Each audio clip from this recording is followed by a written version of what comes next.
Hey guys, how's it going? We're gonna wrap up this crazy week for me. Wasn't too bad of a day. I'm still pretty slow out there, but we are getting some opportunities in the morning to take advantage of. The follow through can be a little disappointing at times, but it's making moves, that we can take profit on. So that's always a good thing. Now, what I'm saying today is you may see me struggle, but you'll never see me quit. And that doesn't mean I'm not going to just stop trading that day if the market is not there. That's not quitting. That's being smart and saying, hey, it's smart to stop today because the market is not receptive to what I'm doing. Let's come back and do it tomorrow. When I say quit, I mean shut it down and walk away altogether. And too many times I see a lot of people quit trying, and it's not because of the money that they lost. It's because they don't have what they need inside, deep down inside, to push them through the tough times. You have to go through these tough times. You have to go through these challenges. You have to go through months of not really making any money so that you could get to where you want to be. But these challenges, they're not always going to be trading related. That they can be health related, like the mess that I went through this week. And this isn't the first time. This is like the second or third time I've had to kind of slow down and stop because of health reasons. And as we get older, all of this garbage that the government is feeding us or allowing us to eat, to say it's acceptable for us to eat, it starts to take its toll. And it starts affecting parts of our body. They start disintegrating, deteriorating. And it's things that we weren't told about coming up. But it causes struggle. And it's real. And as we get older, we'll start slowing down, and we have to deal with that. That's one of the things I have to deal with. And it's very frustrating. Very, very frustrating. Now I know the rest of the story. Now I know what's good to eat, what's not good to eat, what I need to stay away from. But the damage is done. So I got to deal with it. It could be, the problems could be family related. It could be job related. All of these things are challenges and struggles that we're going to have to go through in our trading. But if we don't have what we need inside, it's not going to happen. Like E.T. says in one of his videos, I can't remember which one, but that car that you want, that's not going to get you through the tough times. That's not going to help keep you driving through the tough times. That house that you want, that money that you want, that's too shallow. That's not going to help you dig in. You're going to need a deeper foundation, to anchor you. And that's got to come from within inside. You got to understand who you are and what you need in order to survive these things. And that's why, all of the members, I stress for them to go through the Trader's Mindset workshop or that course a couple of times, because you've got to identify and understand who you are. You got to find your weaknesses and strengthen them, because all of those things are going to be tested, in this trading deal. So yeah, I'm going to struggle. Everybody's going to struggle, but you're not going to see me quit. Just because I'm gone for a couple days, I can't make a video. That doesn't mean I quit. These videos don't pay me. So when I have to sit back and prioritize things because I've got challenges, these are the things that's gonna have to fall by the wayside, and I have to pick up on the backside. That's real life. That's reality. Also, Sunday at 1 o'clock, I'm going to be having a straight talk webinar. Straight talk, no bullshit, no feel good stories, none of that stuff to try to make you do something that you really don't need to do. And the subject is, how to day trade with $1,000. There's a lot of different opinions on this, and I've shared my opinion on it. I think $1,000 is not really enough, but you can start. You can do it. I've been trading like that for the last month. You can make some money. It just takes time. There's a certain way you have to do it, and a certain mindset that you're going to have to accept in order to make it work for you. And that's what I'm going to be sharing. So Sunday at 1 o'clock, I'm going to put the link that you're going to need in the description part of this video. So all you have to do is click on it, prior to it starting at 1, and you will be in. All right, so let's take a look at what happened today. And really, to put this into context, what we've been seeing over the last several weeks, we've been seeing stocks gapping down for whatever reason. Bad news, earnings. Doesn't even have to be bad news. It could be good news, and it tanks. But we've been seeing these, and typically, I like to short these, but the market has not been really inviting to a lot of real good shorts. There have been some, but it hasn't been as plentiful as it was, a couple months ago. But what we've been looking at and watching are these stocks that gap down and test their 52-week low and then recover. And it trends up all day. And everybody who's not paying attention to the market, they're just trying to short this. They're just waiting for it to, okay, it's got to reverse here, so I'm going to short it. It's got to reverse here, I'm going to short it. Because it's got bad news, bad earnings, bad this, bad that. It doesn't matter. We have to sit back and wait to see how these guys are going to interpret it, because the market makers and these big fund traders, they have a lot more depth of information that we have access to. So the best thing for us to do is to sit back and watch what they're going to do and trade it, because the chart tells us exactly what these guys are doing. We just have to be in tune with it and move, and that's where the screen time comes into play. There's no substitute for screen time. You can't buy screen time and download it into your head. It has to be something that you do day in and day out. So SKX, you see, we had the gap down this morning. We were gapping down close to the 52-week low. So the idea was not so much to short this. Even though the RSI wasn't oversold, we still had room to go to the downside. It was, you got to wait, let the market kick in, and then tell you what it wants to do. And then you have to be patient. You got to be smart. So, here is SKX. And of course, I could have anticipated this and jumped in down here around 24.30 or so. I could have easily jumped in. But what good would that do?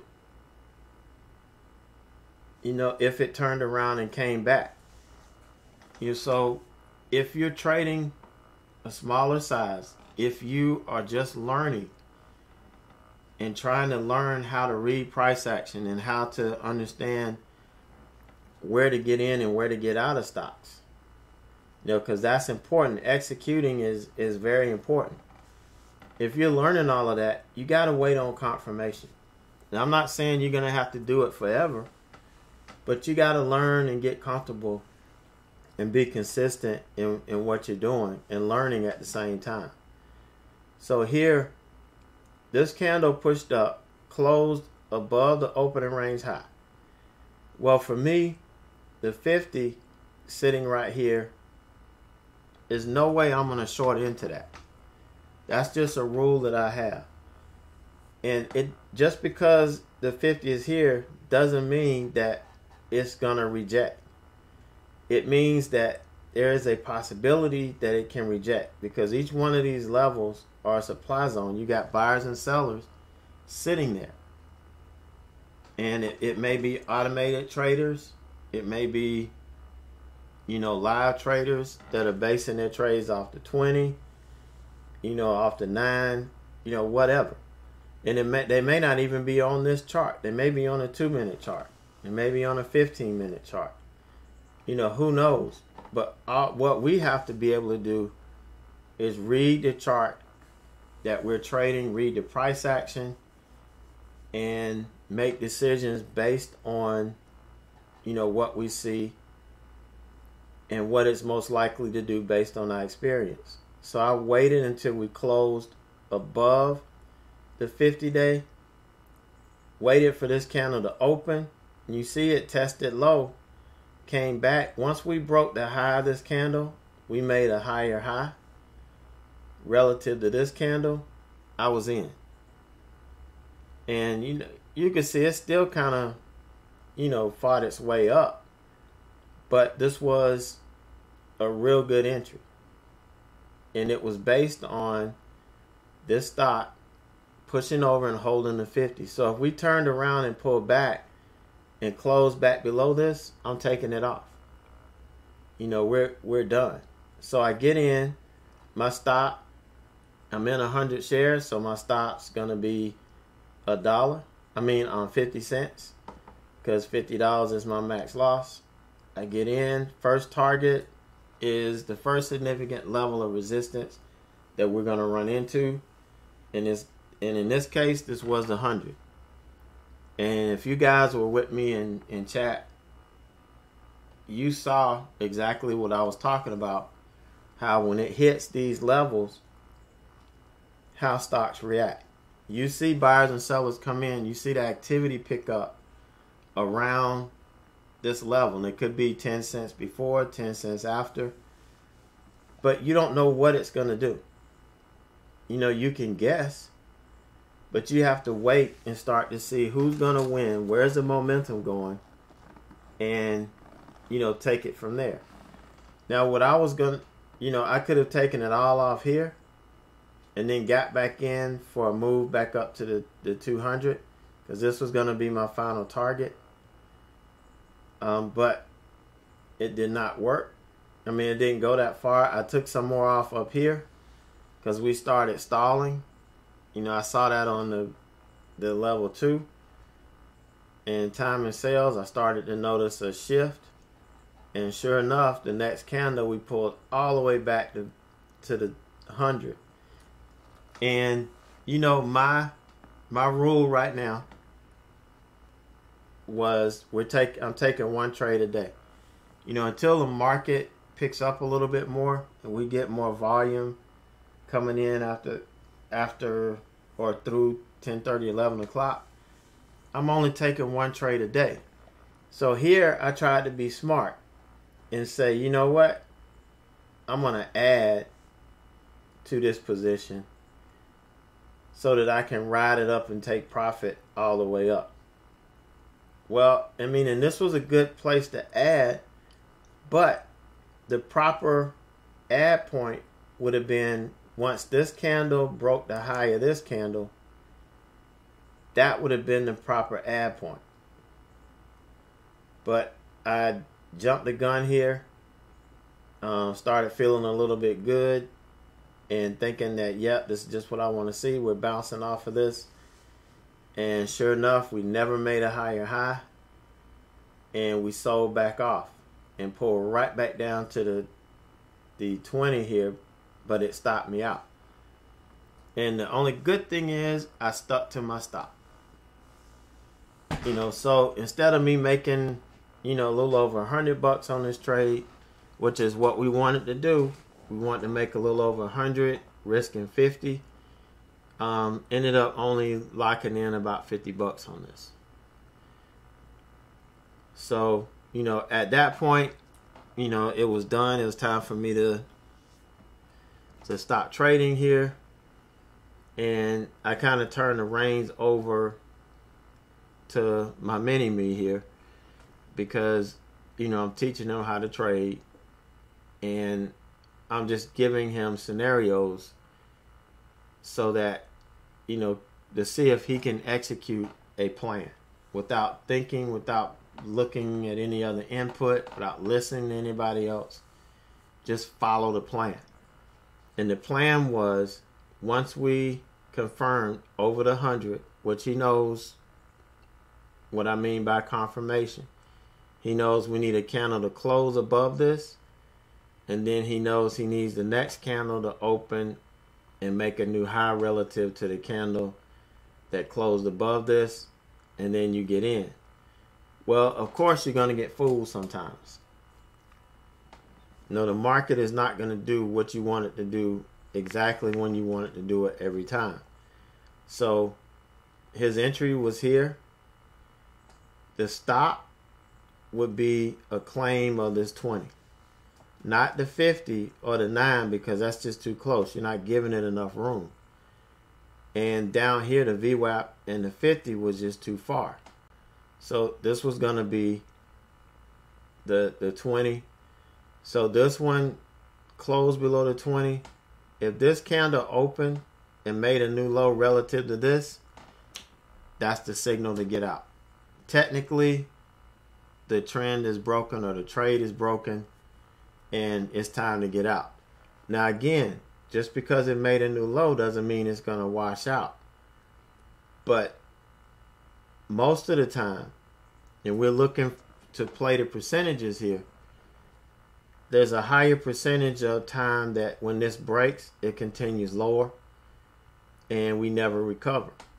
And there is also a higher percentage of if this never makes a new low and pushes back up, we're going to get the move to the upside. So, it got in and set it.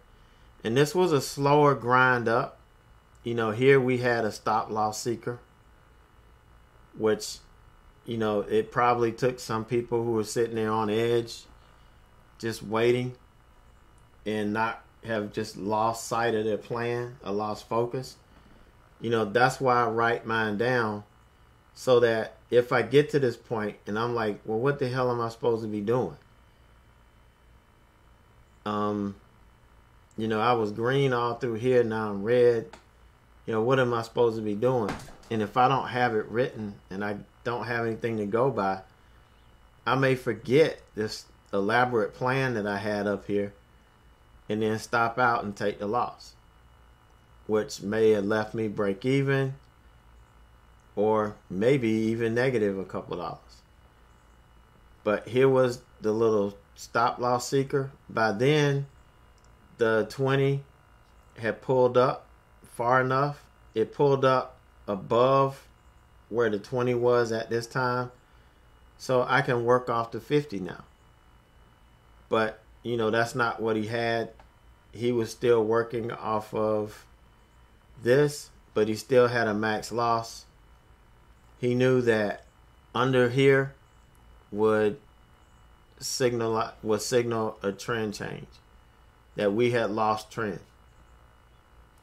And as long as we held this trend, he was good to be in the trade.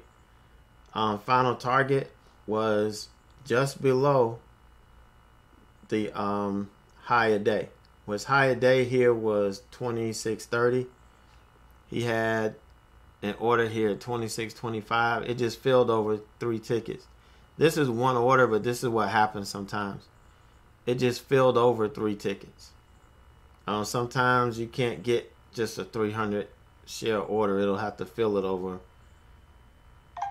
Use 3 different orders out there to fill yours. And that's where that comes from. But you can see it all executed at the same time. It was just kind of across the board. But it only pushed up a couple of more cents. But that was the move that was looking for. And he followed the trade plan to a T. And while his old man was comatose dealing with this heavy medication, he was making me some money. And so we ended up, 178, almost $200 on the day.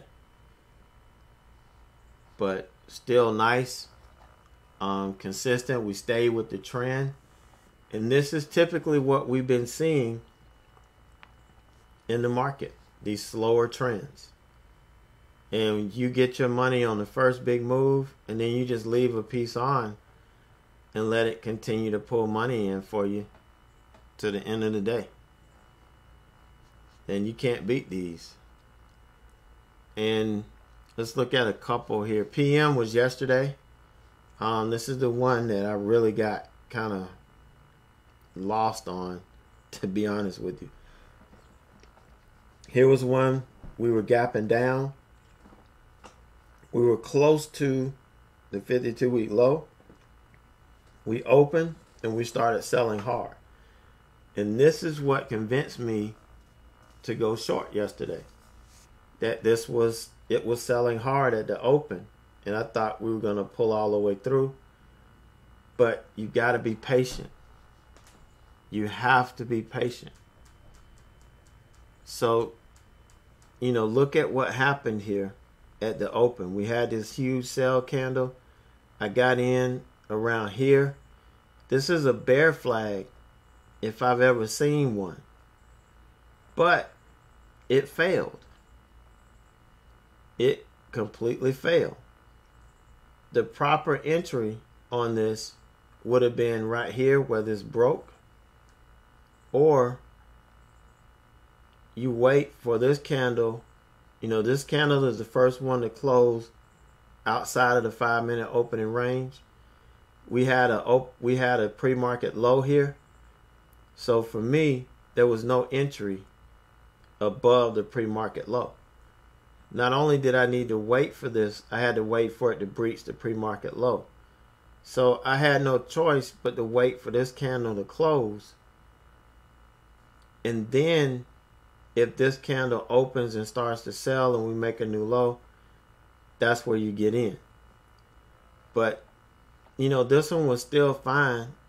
It was putting in a bear flag here.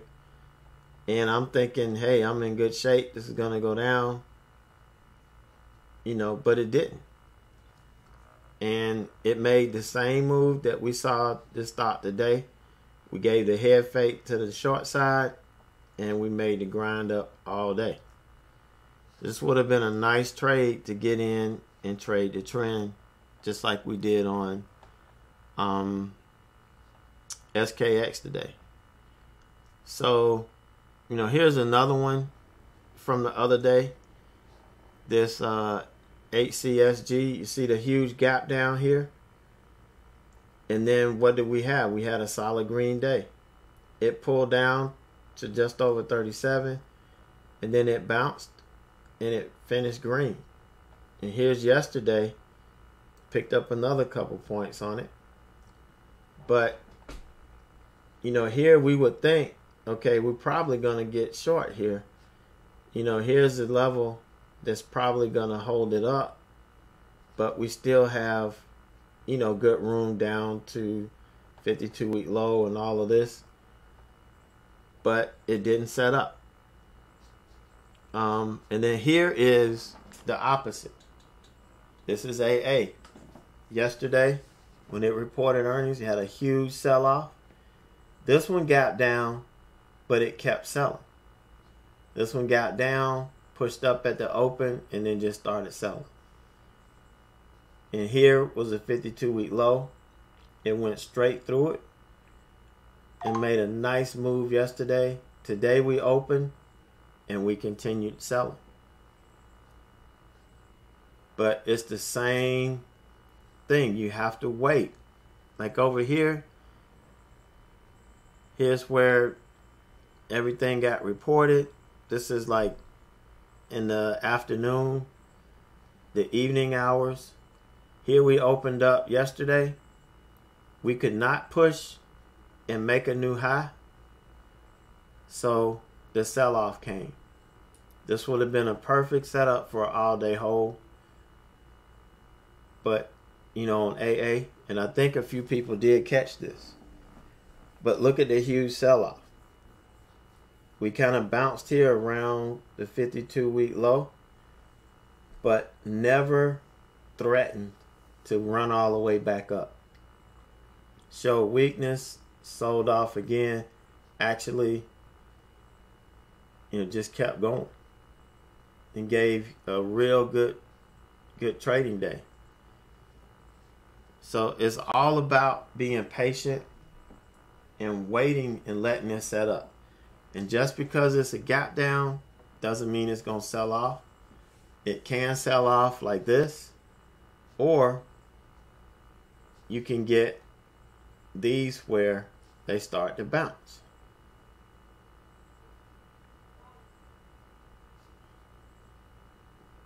They gap down and then they take off like a rocket ship.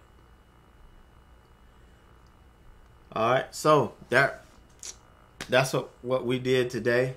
I forgot, somebody reminded me, I forgot to do a quarterly recap. So that's going to come this weekend. Remember, we're going to have that webinar on Sunday. It will be taped. I will post it on YouTube as well. But if you want to be in there live and maybe ask a question or two that you need to, please join us. Again, I will leave the link in the video description here below. So all you would need to do is click on it and you will be good to go. So you guys, if I don't talk to you or you hear from me in the next couple of days, you guys have a great weekend. And we will see you back in the room bright and early, back in the market on Monday. See if we can make some things happen.